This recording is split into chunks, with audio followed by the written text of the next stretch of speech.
이스라엘을 지키시는 분은 졸지도 않으시고 주무시지도 않으신다.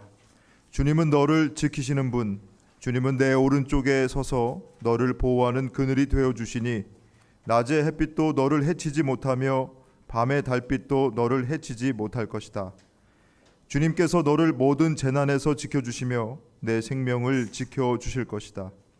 주님께서는 내가 나갈 때나 들어올 때나 이제부터 영원까지 지켜주실 것이다. 아멘.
교동문 53번 시편 121편의 말씀입니다.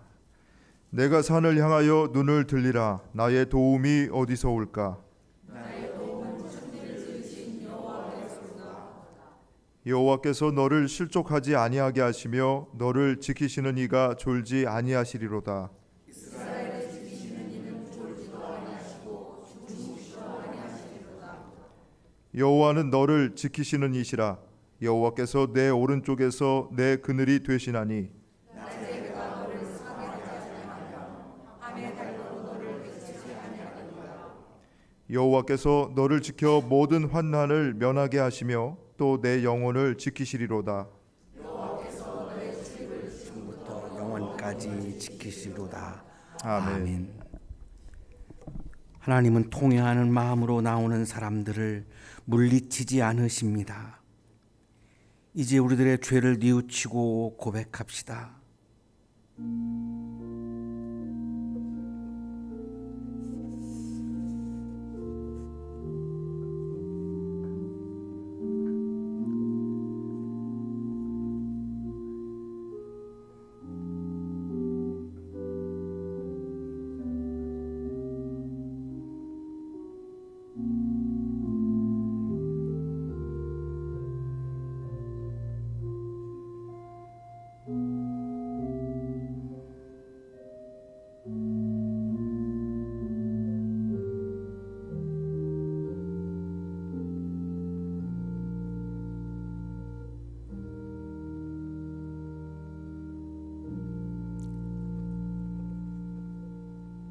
우리가 우리 죄를 자백하면 하나님은 신실하시고 의로우신 분이셔서 우리 죄를 용서하시고 모든 불의에서 우리를 깨끗하게 해 주실 것입니다.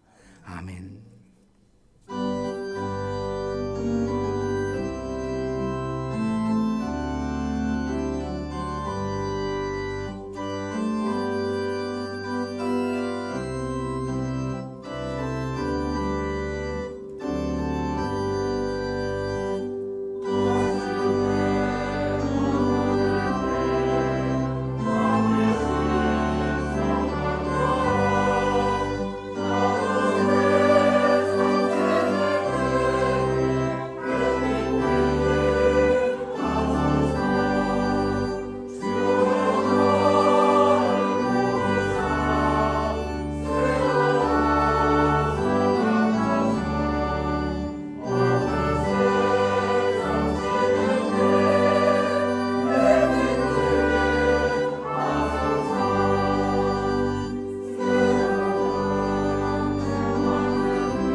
다 같이 함께 기도드리겠습니다.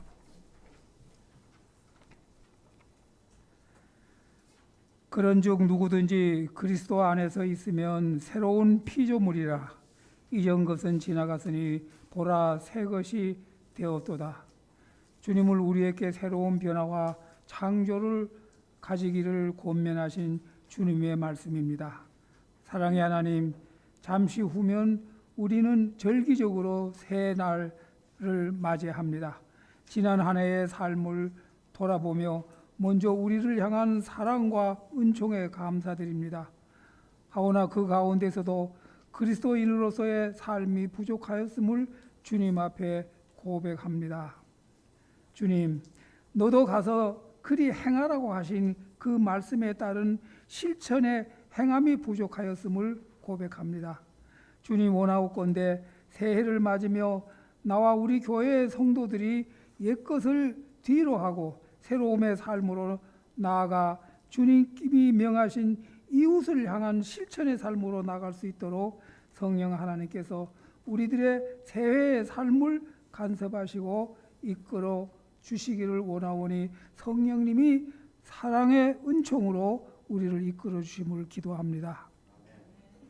주님, 세상에서 예수님을 가장 잘 증거할 수 있는 사람은 성경의 가르침에 순종하는 사람임을 알 수 있는 하나님의 자녀들로 이끌어 주심으로 순종을 통하여 주님의 뜻이 이루어지기를 갈망하는 한양대학교 교우의 성도들로 이끌어 주시오.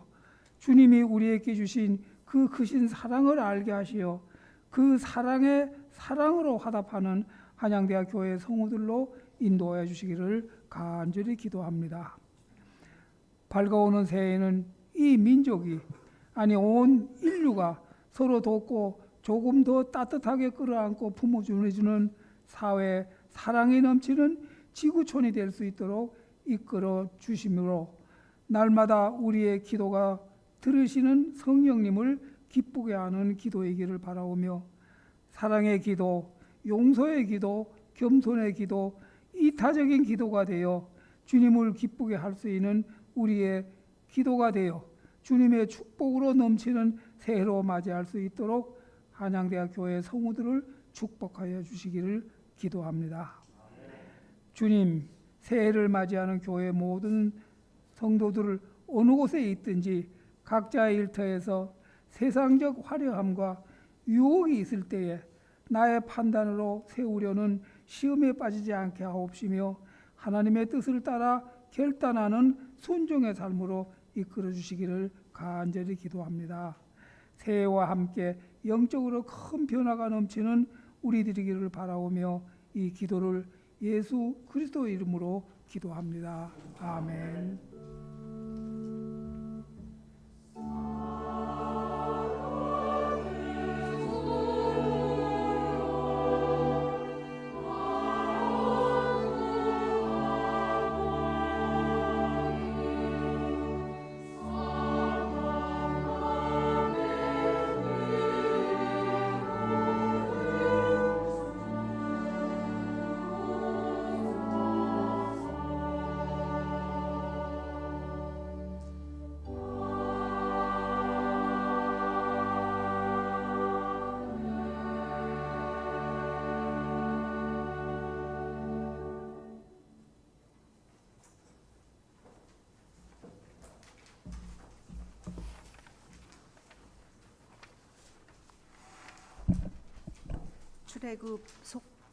출애굽 13장 20절에서 22절까지 말씀입니다.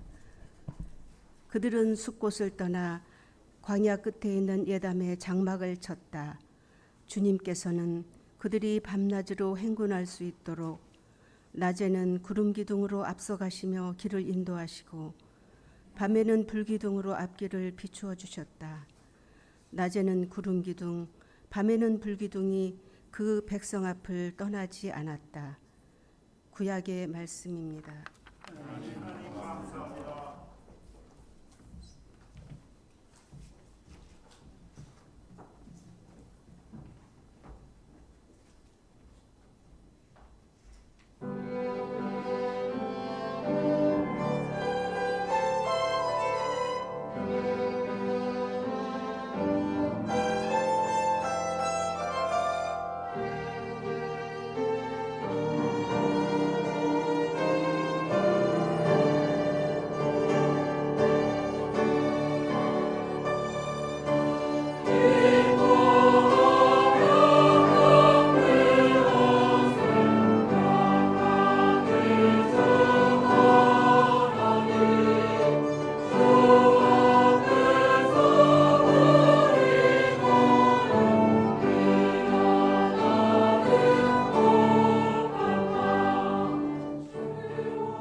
우리 한양대학교에서 예배를 드리는 게 너무너무 행복하네요. 예, 이 엄청난 베토벤 9번 귀향곡을 이렇게 이렇게 참 감명 있게 들을 수 있고요. 예, 너무너무 좋습니다.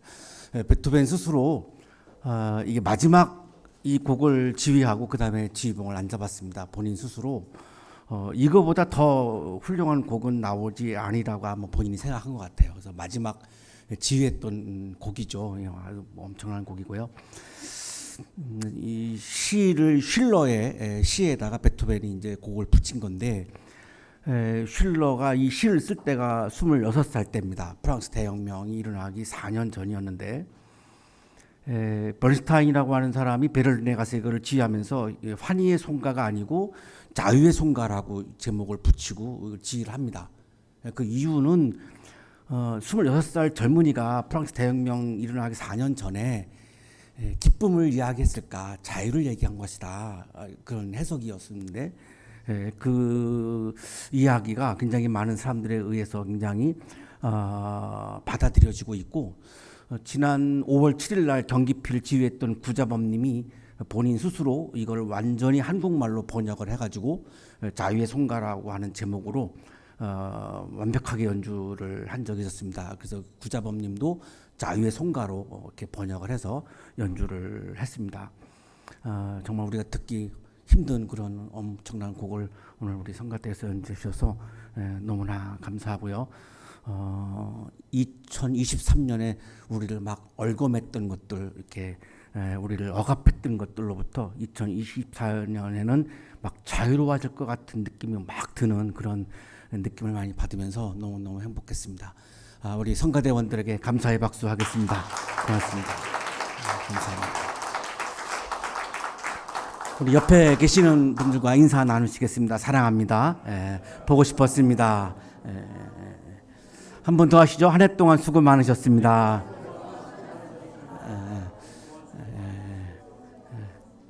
우리 이제 아직 새해가 오지 않았지만 막 오고 있죠. 그래서 한 번 더 하겠습니다. 해피 뉴 이어도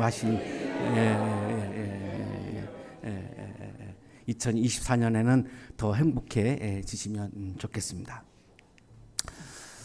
생텍쥐베리는 프랑스 작가이고 그리고 공군 장교이고 비행기 조종사이기도 합니다. 1935년에 파리와 사이공 이 구간을 비행을 했습니다. 그런데 기체 결함으로 리비아 사막에 불시착을 합니다. 그래서 5일 만에 구조가 됩니다. 5일 동안 이 사막에서 이 사막을 경험을 했는데 한마디로 결국은 죽음의 공간이었다라고 하는 이야기를 합니다. 도저히 사람이 살아갈 수 없는 그런 공간이었다. 이 사막에 대한 경험을 이렇게 이야기를 어린 왕자에서 하는데, 이 사막에서 경험이 굉장히 이 영감을 주어서 어린 왕자를 집필하게 되었다고까지 그렇게 토로를 합니다. 나는 속을 터놓을 사람 하나 없이 홀로 살아왔다. 6년 전 사하라 사막에서 비행기 사고를 당하기 전까지 그랬다. 비행기 엔진에 이상이 생겼고 정비사도 승객도 없는 상황에서 나는 혼자 비행기를 수리해 보려고 안간힘을 썼다. 내게는 죽느냐 사느냐가 달린 일이었다. 한 주를 버틸 정도의 물밖에 없었던 것이다. 첫날 밤에는 사람이 사는 곳에서 수천 마일 떨어진 사막의 모래바닥에서 잠을 잤다. 요약하면 이 생텍쥐베리가 경험했던 이 사막 길은 목숨이 위태한 위험한 길이었다라고 하는 거고요. 물과 양식을 구할 수 없는 정말로 막막한 길이었다고 하는 것이고, 그리고 도저히 예측을 할 수가 없는, 길이 나 있는 것이 보이지가 않기 때문에 예측이 불가능한 그런 길이 없는 길이었다라고 그렇게 토로를 합니다. 길이 없는 길, 정말로 막막한 건데요. 2024년이 우리가 걸어갈 길, 우리가 걸어가 보지 않은 길입니다. 어디에 정말 좋은 길이 나 있는지 우리가 알 수가 없습니다. 그런 면에서 우리가 2024년에 걸어갈 길도 길이 없는 길이라고 말할 수 있습니다. 생텍쥐베리가 5일 동안 사막을 경험하면서 정말 죽음의 공간이었다라고 말하고 있는데, 히브리인들이 사막의 길을 걸어가는 것이 무려 40년입니다. 40년 동안 길이 없는 길을 걸어간 거죠. 생텍주베르가 걸었던 이 5일, 히브리인들이 걸었던 40년, 정말로 비교가 되지 않습니다. 그 죽음의 길을, 길이 없는 길을 히브리인들은 40년을 걸은 겁니다. 정말로 그거를 잘 버텨냈죠. 히브리인들은 이집트에서 430년 동안 노예로 살았습니다. 그리고 이게 기원전 13세기경으로 추정을 하는데 이집트를 탈출을 했습니다. 이때 인구가 장정만 60만 명입니다. 4인 가족으로 따지면 한 240만 명이 출발을 한 거죠. 그러고서 이 40년 광야길을 걸어간 거니까요. 엄청난 거죠. 이때 이집트 왕이 아멘호테프 2세라고 하는 왕이었고, 장자를 죽이는 심판을 비롯해서 10가지 재앙을 받았던 본인이 이 아멘호테프 2세라고 하는 이집트의 왕이었습니다. 그래서 정말로 코너에 몰려가지고 이제 할 수 없이 이스라엘 사람들을 내보내 주었고, 이제 이집트에서 탈출을 했습니다. 이 가나안까지 가는데 길이 여러 가지가 있습니다. 대표적인 길이 3개입니다. 지도에서 보시면은 맨 위에 이렇게 주황색 길이 있는데, 이 지중해 연안을 따라서 이렇게 걸어가는 해변길입니다. 이게 가장 지름길입니다. 이집트의 문헌에 의하면 이 길이 열흘길이고 340km입니다. 그러니까 걸어서 열흘이면 가는 길입니다. 그런데 이 길을 선택하지 못합니다. 물론 이유가 있습니다. 자, 그리고 이제 이렇게 조금 아래로 내려오시면은 노란색 길이 보이실 텐데요. 이게 이제 조상의 길이라고 불리우는 길인데, 이 길이 훨씬 더 짧습니다. 근데 여기도 가지 못합니다. 결국은 이제 파란색으로 보이는 동남쪽으로 걸어 우회하는 이 도로인데, 이게 사막길입니다. 그러니까 히브리인들은 이 사막길로 간 겁니다. 근데 이 길이 640km입니다. 보통 사람이 걸으면 그냥 한 달 정도 걸리는 길입니다. 걸어서. 근데 이거를 40년을 걸은 겁니다. 왜 그랬을까? 우리가 좀 궁금해지는 장면인데, 왜 이 한 달 걸리는 길을 40년을 걸었을까? 길이 없는 거죠.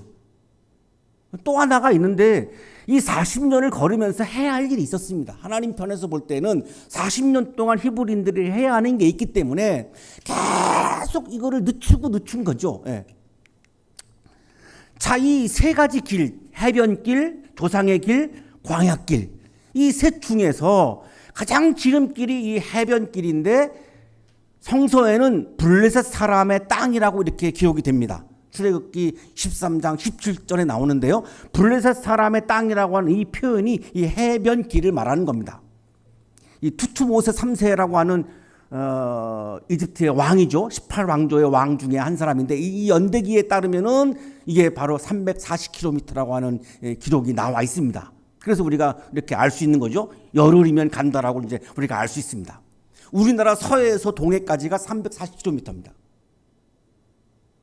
여기로 갔다고 한다면 그냥 열흘이면 가는 겁니다.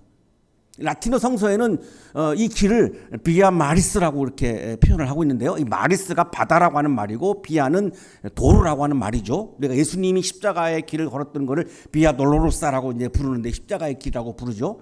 그런 것처럼 비아 마리스라고 부릅니다.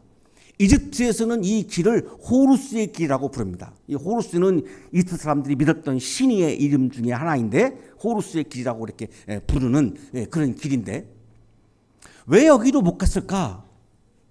출발하는 지점에는 이집트의 국경 수비대가 있습니다. 이집트를 탈출해서 나온 거기 때문에 이집트 국경 수비대를 만나면 이들과 싸워야 합니다. 전쟁을 해야 합니다. 여기를 통과해도 가나안으로 들어갈 때에 블레셋 사람들이 버티고 있습니다. 이 블레셋이라고 하는 말에서 오늘날 팔레스타인이라고 하는 말이 나온 거죠. 근데 이 블레셋 사람들은 철기 문화를 가지고 있었고 어마어마한 강대국입니다. 군사력이 굉장히 뛰어났기 때문에 전쟁을 치러야 합니다. 전쟁을 치르면은 다시 이집트로 돌아갈 가능성이 많은 거죠. 출애굽기 13장 17절에 이거를 우리들에게 말씀해 주고 있는데, 이집트로 다시 돌아갈 것 같은 겁니다. 그러니까 모세가 입장에서 이거를 선택할 수가 없어요. 도저히 선택할 수가 없어요. 정말 가슴 아프지만 이 길을 그냥 포기할 수밖에 없는 겁니다. 그리고 이제 조금 그 다음에 가까운 길이 이제 조상의 길이라고 하는 이 중앙을 통과하는 길인데, 산악을 통과하는 길인데, 여기도 이제 가나안 접근을 해서 가면은 블레셋 중심부를 통과해야만 합니다. 그러니까 여기도 블레셋하고 전쟁을 치르고야 하는 그런 길이죠. 그래서 이 길도 택하지 못합니다. 전쟁을 피하고 싶은 겁니다. 결국 남아있는 길은 이제 동남쪽으로 돌아서 가는 사막길입니다. 사막길. 생태 주베르가 경험을 한 것을 우리가 잠깐 묵상을 했습니다만, 이 광야길은 너무너무 험한 길입니다. 이게 어떻게 살아야 할지를 고민하는 게 아니라 그냥 어떻게 살아남을까를 고민해야 하는 길이죠. 내가 어떻게 행복하게 살까를 고민하는 게 아니에요. 내가 어떻게 살아남을까를 고민하는 길입니다. 처절한 거죠. 뭐 행복이고 기쁨이고 이거는 정말 사치스러운 거고, 내가 지금 목숨을 붙이고 살아남을 수 있는가를 고민하는 길입니다. 물과 양식이 없는 결핍의 길이고, 유목민들이 나타나가지고 막 약탈하는 그런 아주 위험한 길이고, 낮에는 덥고 밤에는 춥습니다. 사막이. 이 기후적으로도 아주 고통스러운 길이죠. 이정표가 없습니다. 사막에는. 길이 나 있는 경우가 있는데, 그 길을 따라서 걷다가 이제 바람이 불면은 모래가 싹 덮여버리죠. 그러니까 길이 없어집니다. 그래서 어쨌든 길이 없는 길입니다. 사막길이라고 하는 것은. 이 길을 40년 동안 걸은 거죠. 그냥 장정히 걸으면 그냥 한 달이면 가는 길인데, 40년을 이 길을 걸은 겁니다. 길이 없는 길을. 그래서 이들에게는 하나님의 인도하심이 너무나 절실했습니다. 지금 우리가 그냥 상상하는 거하고는 정말 이게 설명할 수가 없습니다. 이 히브리인들이 이 사막길을 40년 동안 걸어가면서, 길이 없는 길을 걸어가면서 하나님의 인도하심이 없이는 이 길을 계속해서 목숨을 붙이고 걸어갈 수가 없습니다. 오로지 이들이 그냥 의지하는 것은 하나님의 인도하심입니다. 오늘 성서일과 본문은 길이 없는 히브리인들이 사막길을 걸어갈 때 하나님께서 이들을 인도해 주시는 장면의 말씀입니다. 오늘 성서일과로 이 본문을 우리들에게 주어지는 이유를 제가 이렇게 말씀을 묵상하면서 생각을 해보았는데, 2024년이 우리들에게는 길이 없는 길이구나. 이 길이 없는 길을 우리가 걸어갈 때 하나님께서 우리들을 인도해 주시는 것이 우리들에게도 절실하구나.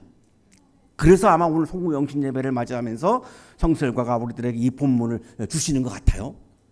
이렇게 시작합니다. 그들은 숲곳을 떠나 광야 끝에 있는 에담의 장막을 쳤다. 지도를 보시면 이집트의 고센을 출발한 거죠.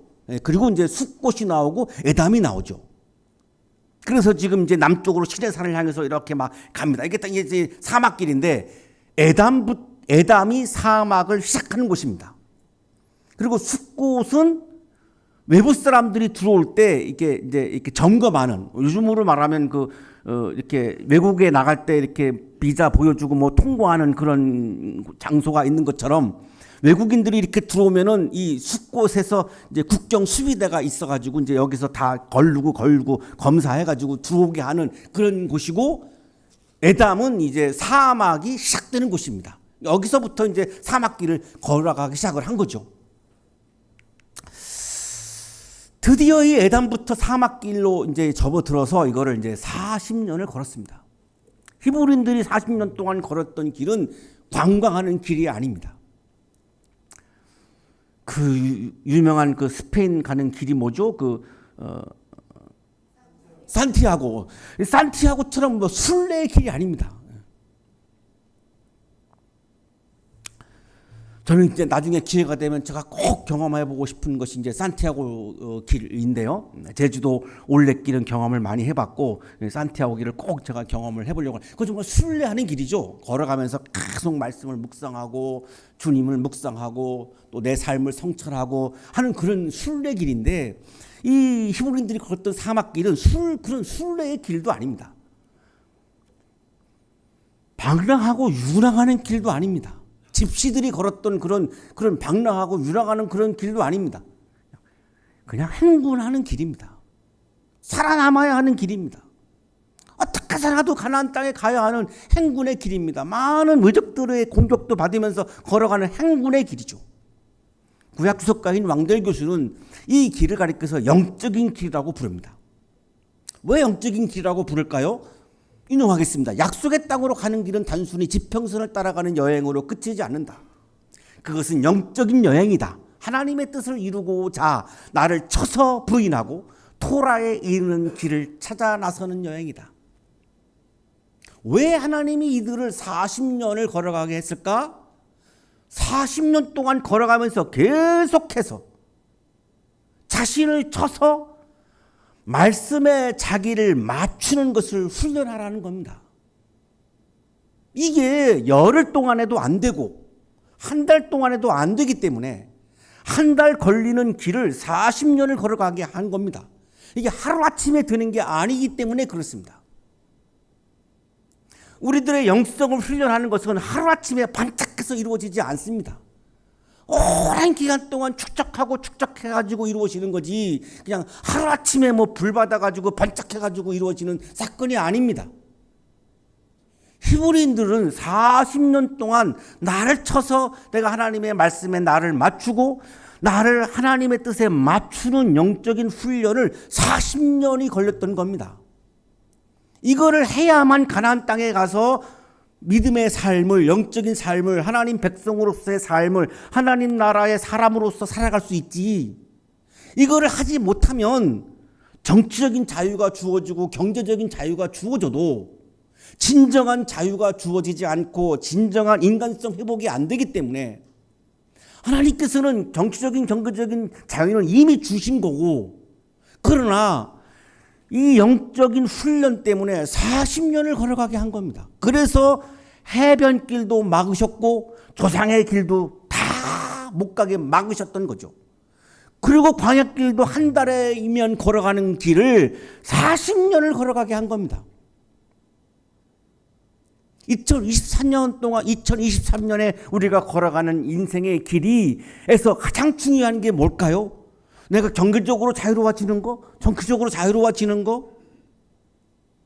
그거보다 더 중요한 것은 내가 하나님의 말씀에 나를 맞추고 내가 하나님의 뜻에 나를 맞추는 것이 더 중요하다는 겁니다. 신앙인에게는, 그리스도인에게는 그렇다는 겁니다.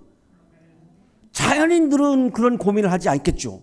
그러나 그리스도인들에게는 굉장히 이 부분이 중요한 거죠. 한 해를 살아가면서 나에게 명예가 주어지고 권력이 주어지고 물질이 주어지는 것보다 더 중요한 것은 한 해를 살아가면서 내가 나를 하나님의 말씀에 맞추고 하나님의 뜻에 맞추면서 내가 하나님과의 합의를 경험하면서 무엇과도 바꿀 수 없는, 표현할 수가 없는 그런 영적인 기쁨을 맛볼 수만 있다면 2024년 한 해는, 새해는 우리에게 한 번도 경험해보지 못한 놀라운 한 해가 될 수 있다는 것입니다. 이것이 가나안에서 히브리인들이 경험했던 영적인 경험입니다. 그래서 왕대일 교수는 이 길을 영적인 길이라고 지금 부르고 있는 거죠. 어떻게 하면 내가 하나님께 나를 조율할 수 있겠는가? 이게 중요하다는 거죠. 자, 그래서 하나님께서는 이들이 40년 동안 걸어갈 수 있도록 하기 위해서 그냥 방관하지 않으십니다. 내팽겨치지도 않으십니다. 나몰라라 하지 않습니다. 하나님이 세밀하게 인도하십니다. 낮에는 구름 기둥으로, 밤에는 불 기둥으로 인도하십니다. 어떻게? 앞서섭니다. 낮에는 구름 기둥으로 앞서 가시며 길을 인도하시고 밤에는 불 기둥으로 앞길을 비추어 주셨다. 내가 알아서 2024년 새해의 길을 내가 알아서 막 걸어가야 되는 게 아닙니다. 앞서서 하나님이 나를 인도해 주시는 겁니다.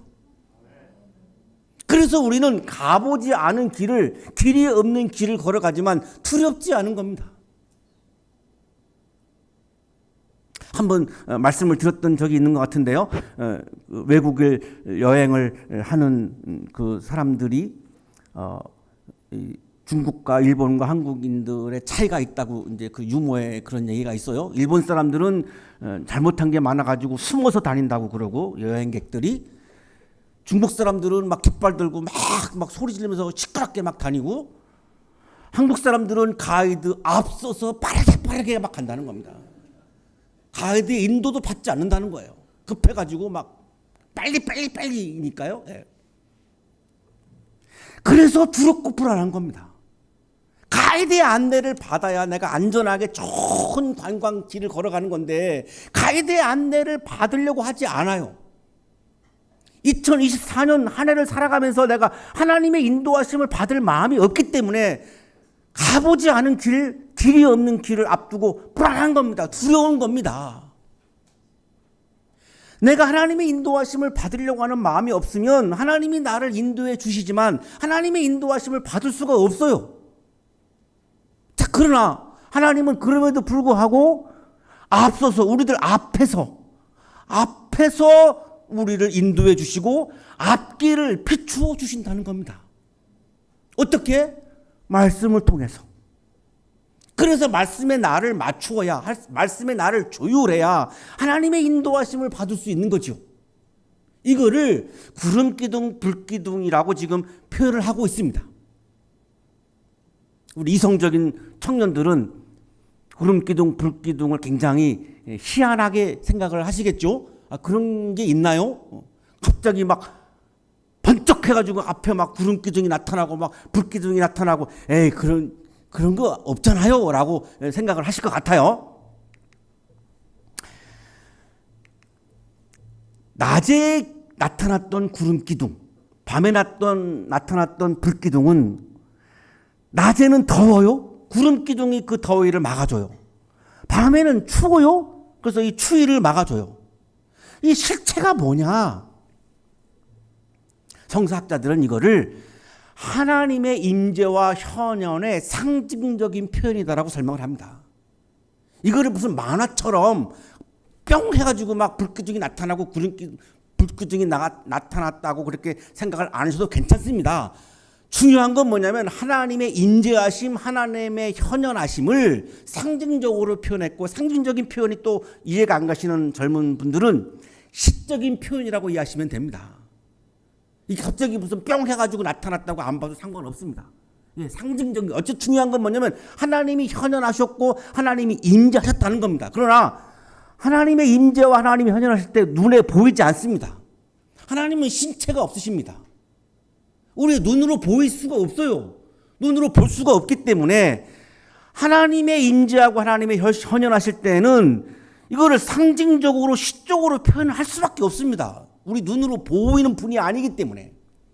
하나님이 히브리인들 앞에 나타나셨어요. 앞에 나타나셨는데, 앞에 나타나셔서 히브리인들을 인도해 주셨는데, 이걸 어떻게 설명을 해야 합니까? 눈에 보이지 않는 분인데 이거를 불기둥, 구름기둥이라고 상징적으로 우리들에게 표현을 해주고 있는 겁니다. 그 근거가 있습니다. 연기와 불은 하나님의 임재와 현현을 의미하는 것이 성경에 여러 군데 나옵니다.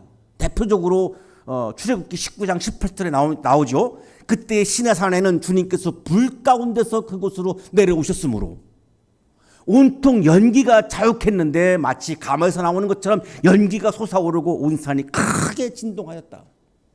연기, 불 가운데 하나님이 현현하셨다라고 하는 표현이 나오죠.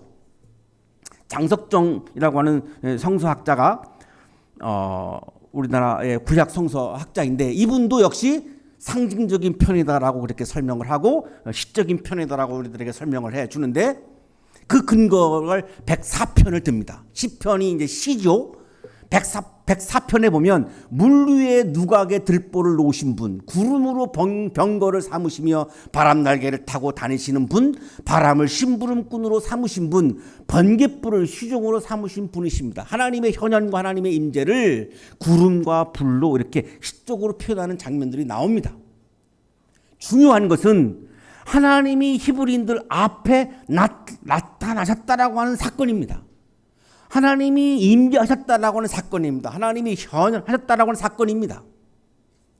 왜 이게 중요합니까? 2024년에 우리가 길이 없는 길을 걸어가게 되는데 우리 앞에 하나님이 나타나십니다. 하나님이 현현하십니다. 하나님이 임재하십니다. 어떻게 나타나시는데요? 라고 물으면 그거를 그냥 상징적으로 구름 기둥으로요, 불 기둥으로요 라고 말하는 겁니다. 그렇게 나타나신다는 거죠. 구름 기둥과 불 기둥은 이 백성 앞을 떠나지 않습니다. 이렇게 말씀하죠. 그 백성 앞을 떠나지 않았다. 하나님은 늘 앞에 계셨습니다. 히브리인들 앞에서 히브리인들을 인도해 주셨습니다. 그래서 40년의 이 죽음의 길을, 고통의 길을, 길이 없는 길을 히브리인들이 걸어갈 수 있었던 것이죠. 하나님이 앞에서 인도해 주지 않았다면 도저히 걸어갈 수가 없는 길입니다. 2024년 우리가 걸어가야 하는 길, 그렇게 만만하지 않습니다. 넉넉하지 않습니다. 여러 가지 많은 우리들에게 힘든 것이 기다리고 있는 길이죠. 어떻게 우리가 이 길을 걸어갈 수 있겠습니까? 우리들 앞에서 하나님이 인도해 주심이 분명하기 때문에, 우리 앞에 하나님이 나타나시고 우리 앞에 하나님이 현현하시고 우리 앞에 하나님께서 임재하셔서 우리를 인도해 주시기 때문에, 길이 없는 험난한 길이지만 우리는 자신만만하게 2024년의 길을 시작할 수 있습니다. 이제 잠시 후 20분이면 우리는 이 길을 시작하게 됩니다.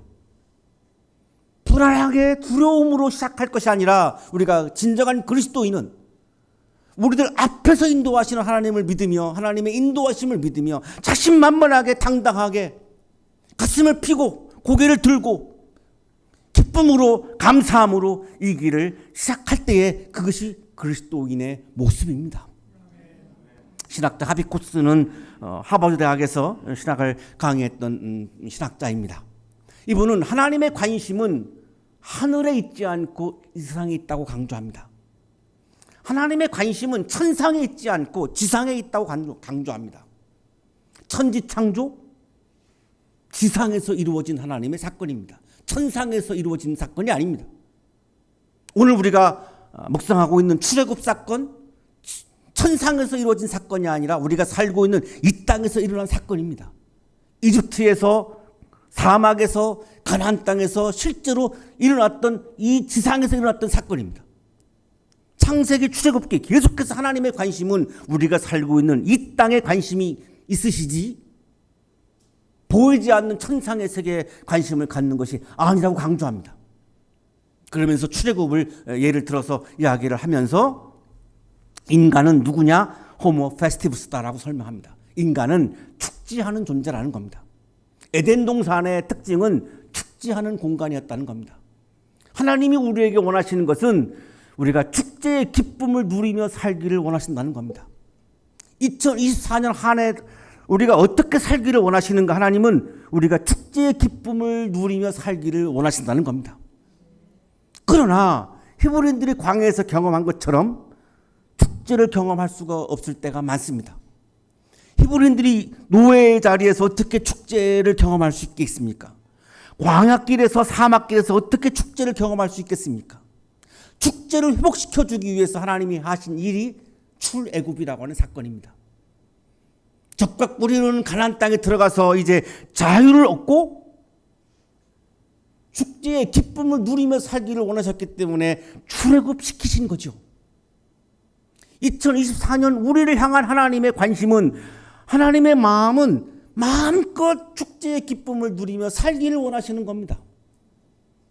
그러나 히브리인들이 경험했던 것처럼 노예였기 때문에, 사막길이었기 때문에, 길이 없는 길을 걸어갔기 때문에 축제의 기쁨을 상실했던 것처럼 우리도 각자 축제의 기쁨을 상실하게 하는 일들이 너무나 많습니다.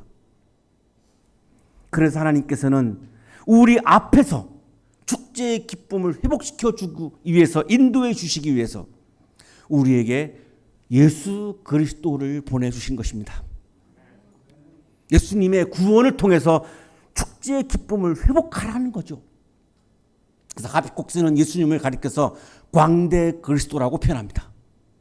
광대가 우리에게 기쁨을 주는 것처럼 예수님은 우리들에게 축제의 기쁨을 주시기 위해서, 구원의 기쁨을 주시기 위해서 오셨다는 겁니다.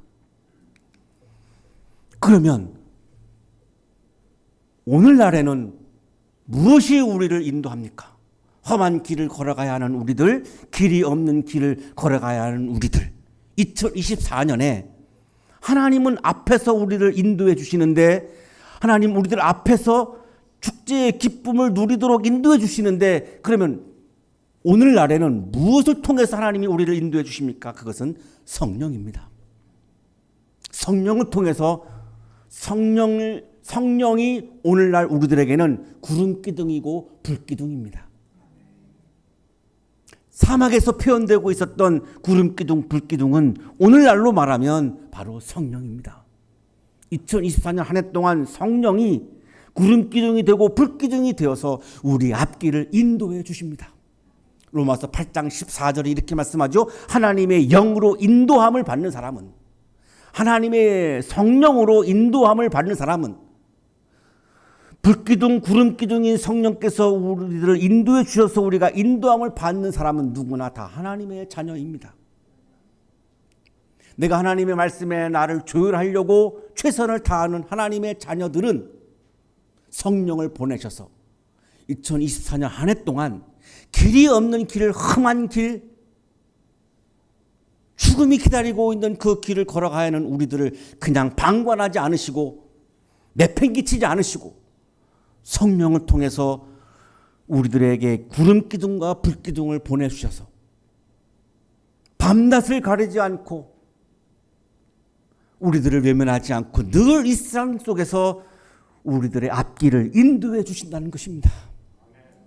그래서 우리는 담대하게 기쁨으로 새해를 시작할 수 있습니다. 사랑하는 한양 가족 여러분, 우리 2023년을 보내고 2024년 새해를 맞이하고 있습니다. 2024년에 우리는 여전히 험한 길, 생존의 길, 결핍을 경험하는 길을 걸어가야 합니다. 공격도 받으면서 걸어가야 합니다. 기후 재앙이 가속화되어져 가는 길을 걸어가야 합니다. 길이 없는 길을 또한 걸어가야 합니다. 우리들에게 가장 절실한 것은 구름기둥과 불기둥인 성령을 통해서 우리를 앞서가시며 우리의 앞길을 인도해 주시는 하나님의 인도하심이 우리들에게 너무나 절실합니다. 하나님의 말씀에 나를 조율하며 하나님의 인도하심을 따라가셔서 하나님의 말씀과 하나님의 뜻에 나를 조율해야만 하나님의 인도하심을 내가 받을 수 있습니다. 그래서 하나님의 말씀과 뜻에 나를 조율하면서 하나님의 인도하심을 따라서 한 해 동안 묵묵히 일상 속에서 그 하나님의 인도하심을 따라서 그 길을, 하나님이 인도하시는 그 길을 따라서 내가 걸어감으로 구원의 축제와 기쁨이 가득한, 구원의 축제와 구원의 기쁨을 충만하게 경험하는 그런 복된 새해가 되시기를 간절히 축원합니다. 함께 우리 예수 기도를 함께 드리겠습니다. 주 예수 그리스도 함께 하시죠. 주 예수 그리스도 하나님의 아들이시여 이 죄인을 불쌍히 여기소서. 한 번 더 하겠습니다. 주 예수 그리스도 하나님의 아들이시여 이 죄인을 불쌍히 여기소서. 한 번 더 하겠습니다. 주 예수 그리스도 하나님의 아들이시여 이 죄인을 불쌍히 여기소서. 현존 기도 함께 드리겠습니다. 하나님, 주님은 앞에서 나를 인도하십니다. 주님을 사랑합니다. 아멘, 아멘, 아멘. 하나님, 주님은 오른쪽에서 나의 힘과 그늘이 되십니다. 주님을 사랑합니다. 아멘, 아멘, 아멘. 하나님, 주님은 왼쪽에서 나를 붙들어 주십니다. 주님을 사랑합니다. 아멘, 아멘, 아멘. 하나님, 주님은 위에서 나를 돌보십니다. 주님을 사랑합니다. 아멘, 아멘, 아멘. 하나님, 주님은 아래에서 나를 업어주십니다. 주님을 사랑합니다. 아멘, 아멘, 아멘. 하나님, 주님은 뒤에서 나를 안아주십니다. 주님을 사랑합니다. 아멘, 아멘, 아멘. 하나님, 주님은 모태에서 나를 주님 형상으로 빚으셨습니다. 주님을 사랑합니다. 아멘, 아멘, 아멘. 하나님, 주님은 내 안에 현존하시며 활동하십니다. 주님을 사랑합니다. 주님, 제가 여기 있습니다. 기도드리겠습니다. 2023년 한 해 동안 어렵고 힘들었지만 우리의 길을 인도해 주셔서 여기까지 오게 하시니 감사합니다. 2024년 새해를 시작하려고 합니다. 가보지 않은 길을 시작합니다. 길이 없는 길을 시작합니다. 많은 어려움과 고통과 많은 위험들이 기다리고 있습니다. 살아남아야 하는 절박함 속에서 걸어가는 길이기도 합니다. 여러 가지 부족함들 때문에, 결핍 때문에 고통을 겪어야 하는 길이기도 합니다. 알 수 없는 힘든 많은 일들이 기다리고 있는 예측이 불가능한 길을 걸어가야 합니다. 길이 없는 길을 시작하려고 합니다. 막막하지만 성령을 보내셔서 구름기둥, 불기둥이신 성령께서 우리의 앞에서 우리를 인도해 주실 것을 믿습니다. 하나님의 인도하심을 따라서 걸어가겠습니다. 하나님의 인도하심이 있기에 두려워하지 않고 불안해하지 않고 무서워하지 않고 담대하게 힘차게 기쁨으로 감사함으로 이 길을 시작하겠습니다. 이 믿음이 변치 않게 하시고 날마다 일상 속에서 영적인 예민함으로 우리들에게 보내주시는 성령을 통해서 구름기둥과 불기둥으로 우리들을 인도해 주실 때마다 그것을 알아채리고 그 길을 기쁨으로 걸어가게 하여 주옵소서. 2024년 한 해를 살면서 나를 주님의 말씀에 조율하며 하나님과 더 가까워지는 새해가 되게 하시고 하나님과 더욱더 친밀해지는 새해가 되게 하시고 하나님과 더 신비적인 연합을 이루는 새해가 되게 하셔서 하나님과 하나 되는 영적인 기쁨이 충만하여 세상으로부터 오는 많은 어려움들을 그 기쁨으로 이겨내는 멋진 새해가 되게 하여 주옵소서. 우리 한양대학교에 속해 있는 우리 모든 식구들 한 분 한 분 한 영혼 한 영혼을 귀하게 여겨주시고 기억하여 주시고 헤아려 주시고 긍휼히 여겨 주셔서 어떠한 어려움도 구름기둥과 불기둥이 주시는 그 영적인 기쁨으로 그 어려움과 아픔들을 이겨내고 승리하는 우리 한양대학교의 가족들이 되도록 한 사람 한 사람 이름 부르며 지켜주시고 보호해주시고 인도하여 주옵소서. 예수 그리스도 이름으로 기도하옵나이다. 아멘.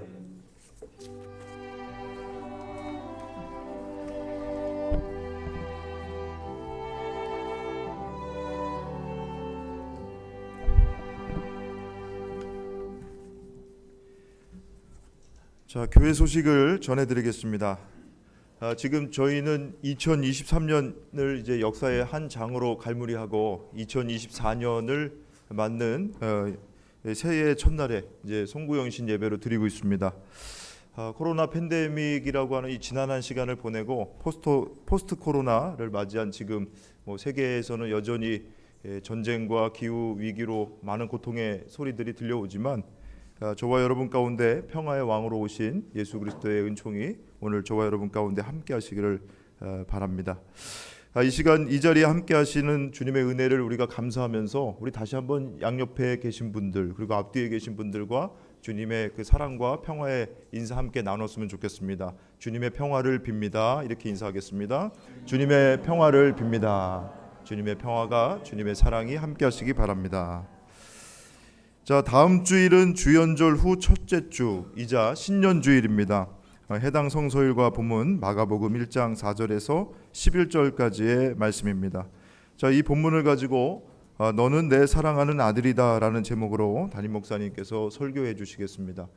성서 본문을 묵상하시고 예배에 참여해 주시기 바랍니다. 교우분 중에서 몇 분이 이제 문의를 주셔서 좀 다시 좀 설명을 드리겠습니다. 오늘 오전 주일 예배 때 주보에 넣어드렸던 신년 감사 헌금 봉투 이제 언제 봉헌하는 거냐고 이렇게 몇 분께서 물어오셨는데요. 오늘이 원래는 송년주일입니다. 한 해의 마지막 주일인 송년주일이고 다음 주일은 1월 7일은 신년주일입니다. 그래서 송년주일 감사헌금과 신년주일 감사헌금이 봉투가 원래 두 개가 있는데 우리 교회는 그냥 하나로 만들었습니다. 그래서 여러분께서 한 해를 보내시고 새해를 맞이하시는 그 감사의 의미를 담아서 편하신 때에 오늘이나 아니면 다음 주에 봉헌해 주시면 되겠습니다. 오늘 주보에 함께 넣어드렸던 이 봉투입니다. 그리고 2024년 교회력과 성소일과 1월 예배 안내는 여러분 가지고 계신 주보를 참조해 주시면 되겠습니다. 돌아가시는 길 많이 어둡고 미끄러우니까 조심해서 돌아가시기 바랍니다. 제 이상 교회 소식 알려드렸습니다.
거룩하신 하나님, 새해를 맞이하고 있는 우리들에게 우리들의 앞에서 구름기둥 불기둥으로 우리의 앞길을 인도해 주신다고 말씀해 주셔서 감사합니다. 새해를 시작하면서 두려웠었지만 주님의 말씀을 들으며 자신만만하게 담대하게 새해를 시작하게 하시니 감사합니다. 날마다 우리를 인도해 주시는 하나님을 바라보며 한 해 동안 힘차게 한 해를 걸어가게 하여 주옵소서. 이 시간 감사의 마음을 찬양과 예물에 담아 올려 드리오니 기쁘게 받아주시고 찬양과 예물을 드리는 손길 위에 크신 은혜를 부어 주옵소서. 예수 그리스도 이름으로 기도하옵나이다. 아멘.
이제는 우리에게 하나밖에 없는 생명까지도 아낌없이 사랑으로 나누어 주시는 예수 그리스도의 은혜와 오늘도 우리에게 말씀을 주시는 하나님의 사랑하심과 우리들에게 생명의 기운을 주시는 성령의 역사하심이 주님의 인도하심을 믿고 주님의 인도하심을 바라보며 구름기둥과 불기둥을 바라보며 힘차게 새해를 시작하는 우리 모든 한양 가족들의 삶 속에 지금부터 영원토록 함께 하시기를 간절히 축원하옵나이다.